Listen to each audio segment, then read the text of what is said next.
keeping your phone away from your groin or as far from your groin as possible if you're a male who's wishing to conceive, and maybe even a male who's wishing to maximize his testosterone levels, because it does appear that radio frequency waves and the heat from the phone, so both of those factors independently and together, of course, can disrupt the Leydig cells of the testes and the production of testosterone.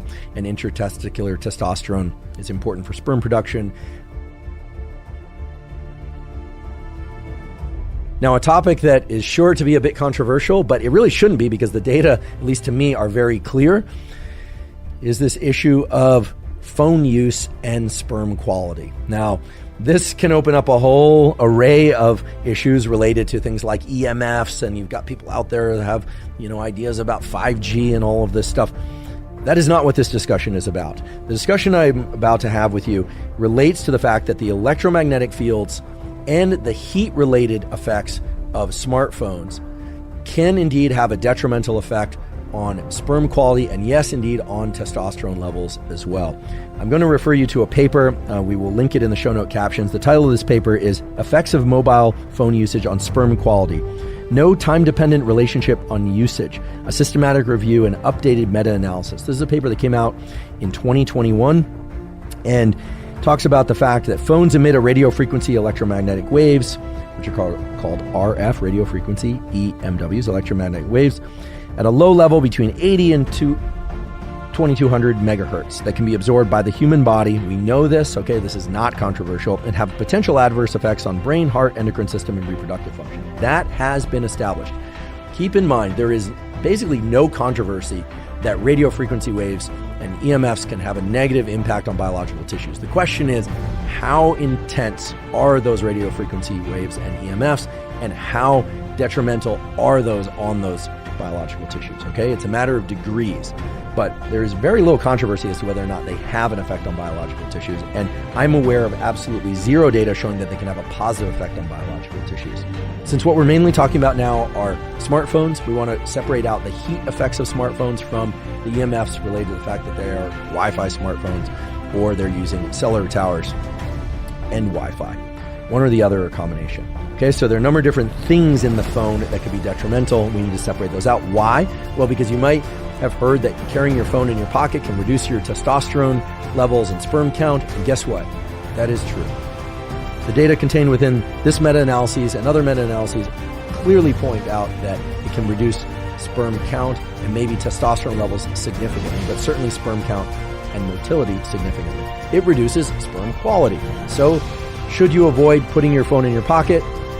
Certainly your front pocket, I would suggest yes, right? If you are somebody who is seeking to conceive, right? I'm not somebody who is going to stop using my smartphone. I don't expect anyone's going to stop using their smartphone. The question is, should you carry it in your front pocket if you're a male? I think to be on the safe side, the answer is probably avoid doing that too much of the time. Ideally, don't do it at all. Then people will say, well, what if I turn off the Wi-Fi or I turn off the cellular access? Then is it still a problem? Well, it's a problem due to the heat-related effects. And then people say, well, I don't actually feel the heat of the phone. It doesn't get that warm.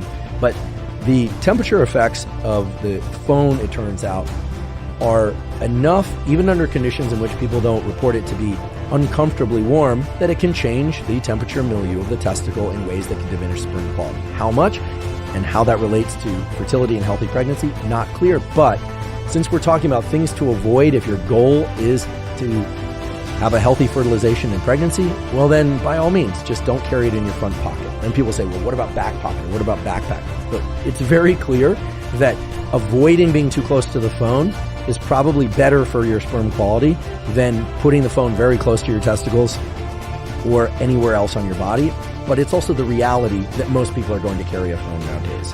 All right, it's just the reality. I think the current estimates, and it's discussed in this paper, that 90% of the human population has a smartphone. 90%, which is incredible. The adult population, of course, although a lot of kids have them as well. So this paper goes on to detail a number of different studies and outcomes from studies. But basically what they find, and here I'm paraphrasing, is that the data indicate that sperm quality declines when people start using a mobile phone. So from the point they start using a mobile phone, regardless of the usage time, this is important. It used to be thought that it was 4 hours a day or more of holding your phone or having that phone close to your body was going to diminish sperm quality. It turns out that it's not related to usage time. That's even the title of the paper. It's just the fact that people are using mobile phones is reducing sperm count and quality. That's the reality. Is it entirely responsible for all the reductions in sperm quality and maybe even the reductions in testosterone levels that we're observing from decade to decade going forward? I doubt that's the case. Is it likely to be one of the major players? I've got my bet on the fact that it is based on the data that I've observed. And so if any of you would like to peruse the data in this meta-analysis, they're quite good. This study looked at 18 studies that include 4,280 samples. They were able to separate out the radio frequency versus the heat effects, and they were able to eliminate this time of usage variable that previously we thought if you were exposed to a lot of cell phone contact, that it was far worse than if you were exposed to a little bit. Turns out if you're exposed to any at all, you're going to diminish sperm quality. What does that mean? Does that mean that no matter what you do, if you own a smartphone, you're going to diminish sperm quality? I think the short answer is yes, but that you can mitigate it. What might you do? Well, keeping your phone away from your groin or as far from your groin as possible if you're a male who's wishing to conceive, and maybe even a male who's wishing to maximize his testosterone levels, because it does appear that radio frequency waves and the heat from the phone, so both of those factors independently and together, of course, can disrupt the Leydig cells of the testes and the production of testosterone and intratesticular testosterone. It's important for sperm production. The exact biological variables leading to all these changes isn't exactly clear, but if you're like me, you say, okay, probably not a problem for most males to carry their phone, but probably best to not carry it in the front pocket, maybe even avoid carrying it in the back pocket as well.